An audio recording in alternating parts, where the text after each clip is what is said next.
खास કરીને આજના વિડીયો આપણે ઠંડી તાપમાન અને પવનને લઈને અગત્યના સમાચાર આપવાના છે। હવામાનની અંદર એક મોટો બદલાવ થવા જઈ રહ્યો છે, જેથી કરીને શિયાળુ પાક ઉપર એક માઠી અસર થઈ શકે છે।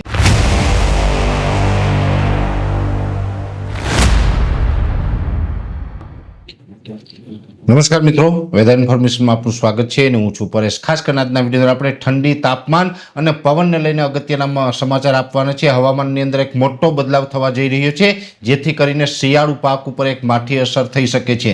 સૌપ્રથમ હું આપને જણાવી દઉં કે જે અત્યારે આપણે જાન્યુઆરી મહિનાનું પ્રથમ અઠવાડિયું ચાલી રહ્યું છે, પ્રથમ અઠવાડિયાની અંદર નોર્મલ ઠંડી જે ગુજરાતમાં હોવી જોઈએ એ જ પ્રકારની ઠંડી અત્યારે જોવા મળી રહી છે। જો કે આપણે ઘણા સમયથી એક અનુમાન હતું કે આ વર્ષે ઠંડી છે એ નવો રેકોર્ડ તોડી શકે છે, 5-7 વર્ષનો રેકોર્ડ તોડી શકે છે। એવી રીતે ગુજરાતની અંદર હજુ રેકોર્ડ નથી તૂટ્યો, ગુજરાતની અંદર એટલી તીવ્ર ઠંડી નથી આવી, નોર્મલ ઠંડી છે। પણ આપણી બાજુમાં આવેલું રાજસ્થાન અને એમાં પણ રાજસ્થાનનું જે દક્ષિણ વિસ્તાર છે એમાં જે માઉન્ટ આબુ છે, ગુજરાતથી ખૂબ નજીક આવેલો છે, માઉન્ટ આબુની અંદર ઠંડીએ છેલ્લા 5 વર્ષનો રેકોર્ડ તોડી નાખ્યો છે। માઉન્ટ આબુની અંદર ખૂબ તીવ્ર ઠંડી છે એ છેલ્લા 4 દિવસથી જોવા મળી રહી છે અને છેલ્લા 5 વર્ષનો રેકોર્ડ તોડીને ઠંડી એક નવો રેકોર્ડ માઉન્ટ આબુની અંદર સર્જ્યો છે। આવી જ ઠંડી છે આવનારા દિવસની અંદર ગુજરાતમાં પણ જોવા મળી શકે છે, ગુજરાતમાં પણ ઠંડીનો રેકોર્ડ તૂટી શકે છે। જો કે ઠંડીની વાત છે તો આમ જોવા જઈએ તો ઠંડી છે અત્યારે કન્ટિન્યુ ચાલુ છે।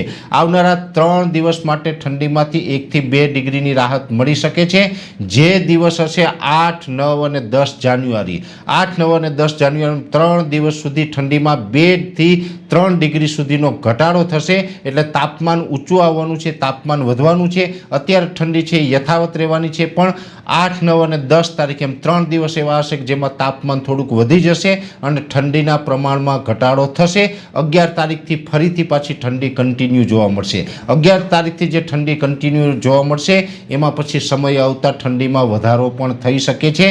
સાથે પવનને લઈને એક મહત્વના સમાચાર છે, જે ખેડૂત ભાઈઓને શિયાળુ પાક હોય અને એમાં પણ થોડીક ઊંચાઈવાળો પાક હોય, ઘઉં હોય, બાજરો હોય અથવા તો જે મકાઈ કે કોઈ અન્ય પાક હોય, તુવેર છે, એરંડા છે, આવા પાકની અંદર આપ તમામ મિત્રો જાણો છો કે જ્યારે પવનની ઝડપ વધે તેવી શક્યતા હોય ત્યારે પિયત આપવાનું ટાળવું જોઈએ। ત્યારે મોટા સમાચાર છે કે 1-2 દિવસની અંદર જો તમારે પિયત આપવું હોય તો આપી શકો છો।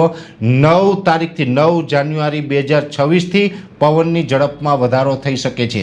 અત્યારે 12થી લઈને 15 કિલોમીટર પ્રતિ કલાકની ઝડપે જે પવન ફૂંકાઈ રહ્યા છે, આ પવનની ઝડપમાં વધારો થઈ અને 16થી લઈને 20 કિલોમીટર પ્રતિ કલાકની ઝડપે પવન ફૂંકાશે અને એ સાથે અમુક સમયે ગસ્ટિંગ એટલે કે જે ઝટકાના પવનો હોય છે એ લગભગ 22થી 25 કિલોમીટર પ્રતિ કલાકની ઝડપ નોંધાય તેવી શક્યતાઓ છે। એટલે ખાસ કરીને 9 તારીખથી 1 અઠવાડિયા સુધી પવનની ઝડપમાં મોટો વધારો થવાનો છે। આ વધારો એવો હશે કે પવનની ઝડપ જ્યારે વધી જાય એટલે 9 તારીખથી લઈને 15 તારીખ વચ્ચે જો કોઈ પણ પાકને, ઊંચાઈવાળા પાકને પિયત આપવામાં આવશે તો પાક ઢળી પડે ને પાકમાં નુકસાની જઈ શકે છે। એટલે ખાસ જેને પિયત આપવાનું હોય એ અત્યારે આપણે 1-2 દિવસની અંદર આપી દેવું, નહીંતર 9 તારીખથી પવનની ઝડપમાં વધારો થશે। એટલે પવનની એક આ ખાસ મોટી અપડેટ છે જેની દરેક મિત્રોએ નોંધ લેવાની છે।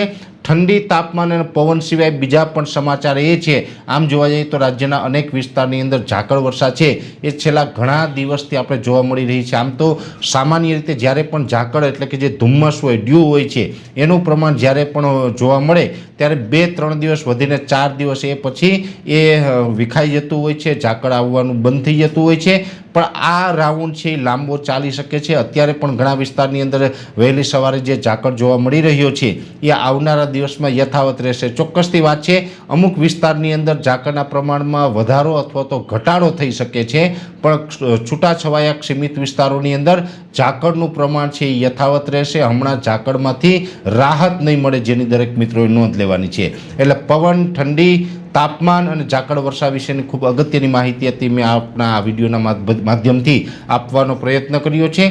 વિશેષ માહિતી છે નેક્સ્ટ વિડીયોમાં આપવામાં આવશે। અત્યારે આ વિડીયોની અંદર એટલું જ। દરેક મિત્રોએ વિડીયોને લાઇક આપીને દરેક ગ્રુપમાં શેર કરી દેવો। જો તમે અમને યુટ્યુબ ઉપર જોઈ રહ્યા હોય તો ચેનલને સબસ્ક્રાઈબ કરજો અને ફેસબુક ઉપર જોઈ રહ્યા હોય તો પેજને ફોલો કરજો। નમસ્કાર।